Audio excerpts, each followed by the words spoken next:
Marami ang nagtatanong kung sina Sue Ramirez at Dominic Roque na ba matapos silang makitang magkasama. May isa pang lumabas na video na tila nag-kiss pa ang dalawa na umani ng mga komento at reaksyon.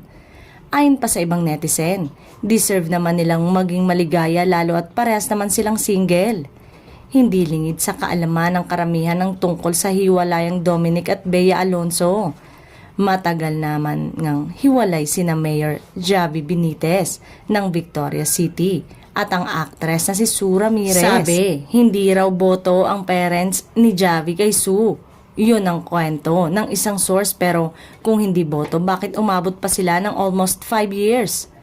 Samantalang, inilahad noon ng aktor na si Dominic Roque ang kalagayan niya matapos niyang kumpirmahin ng fiancé niyang si Bea Alonzo ang kanilang hiwalayan.